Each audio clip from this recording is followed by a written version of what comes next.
భాస్కర్రావు తన మేనల్లుడు అంటే అక్క కొడుకు ఊళ్ళో సరిగ్గా చదవటం లేదని చెప్పి తీసుకొచ్చి తన దగ్గర పెట్టుకుని చదివించడం మొదలు పెడతాడు.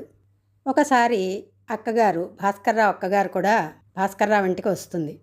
అప్పటికే తరచుగా రాకపోకలు చేస్తున్న అరుణ అత్తమామలు, ముఖ్యంగా నోటి దురుసు గల అత్తగారు తన మాటలతో మళ్ళీ కులాల కుంపటి రాజేసి అరుణకి బాగా నూరిపోయడం, తద్వారా అరుణ ఆడబడుచు ఆమె కొడుకు చేసే పనులని, వాళ్ళ తీరుని ఏవగించుకోవడం, అలాగే కాలక్రమేణా ఆ మేనల్లుడిని దూరంగా పెట్టడం, నీ కంచం నువ్వే కడుక్కో వగైరాలతో.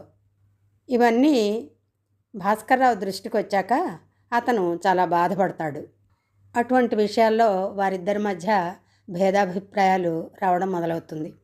ఏ పరిస్థితుల్లో ఎంత ఆదర్శంగా తనని వివాహం చేసుకున్నాడో భాస్కర్రావు మర్చిపోయిన అరుణ అత్తమామల మాటల వలలో పడి వాగ్వాదాలని తీవ్ర స్థాయికి తీసుకెళ్ళి, ముందు నుంచి కొంత కోపిష్టి అయిన అరుణ ఆవేశంలో నిర్ణయం తీసుకుని పిల్లలిద్దరినీ తీసుకుని అవసరార్థం కపటంగా మాటలు చెప్తున్న అత్తమామల ఇంటికి వెళ్ళిపోతుంది. కొన్నాళ్ళు గడిచేటప్పటికి ఆమె జబ్బు మళ్ళీ తిరగబెట్టడం, సంపాదించలేకపోవడం, తద్వారా ఆమె నుంచి ఆర్థికపరమైన సౌకర్యం లేకపోయేటప్పటికీ అత్తమామలు మళ్ళీ చులకనగా చూడడం, పిల్లల్ని కూడా కొట్టడం లాంటివి చేస్తుంటే అరుణ సహించలేక అప్పటికే జబ్బు ముదిరి దాదాపుగా అవసాన దశలోకి వెళ్ళిపోయిన అరుణ తన తప్పు తెలుసుకుని పశ్చాత్తాపడి ఎలాగైనా సరే భర్త భాస్కర్రావుని కలుసుకుని పిల్లలిద్దరినీ అతనికి అప్పజెప్పి అతన్ని మనసారా క్షమాపణ కోరి అతని ఒళ్ళోనే కనుమూయాలనే నిర్ణయానికి చాలా ఆలస్యంగా వస్తుంది.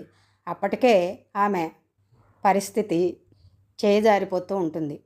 అలాగే ఒక వర్షపు రాత్రి పిల్లల్నిద్దరినీ తీసుకుని బయటపడి అతి కష్టం మీద భర్త ఉన్న చోటికి చేరి పిల్లలిద్దరినీ అతని చేతిలో పెట్టి, అంతేకాదు మేనల్లుడికి తన కూతురికి చెయ్యి కలిపి భాస్కర్రావు ఒళ్ళో కనుమూస్తుంది. చెప్పాను కదా, ముప్పాళ్ళ రంగనాయకమ్మ గారి నవలని దాసరి నారాయణరావు గారు అద్భుతంగా తెరకెక్కిస్తే హీరో హీరోయిన్ శోభన్ బాబు, శారద గారు ఆ పాత్రలకి ప్రాణప్రతిష్ఠ చేయడం, చక్రవర్తి గారి సంగీతం చక్కగా అమరడం, మిగతా ముఖ్య పాత్రల్లో శ్రీమతి హేమలత, అల్లు రామలింగయ్య గారు చక్కటి నటనని ప్రదర్శించి ఆకట్టుకుంటారు. శ్రీమతి రోజారమణి, రాజబాబు, సత్యనారాయణ, శ్రీవిద్య గారు ముఖ్యమైన పాత్రలు పోషించారు. ఇందులో మంచి పాటలు చాలా ప్రజాదరణ పొందినవి ఉన్నాయి. చందమామరావే జాబిల్లిరావే, అబ్బాయి నోటికి తాళమేసిపోవే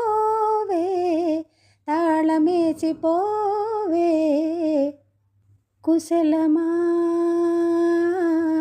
నీకు కుశలమేనా, ఇన్ని నాళ్ళు వదలలేక ఏదో వ్రాసాను, అంతే అంతే అంతే, కలసి పాడుదా తెలుగు పాట, కదలి సాగుదాం వెలుగుబాట.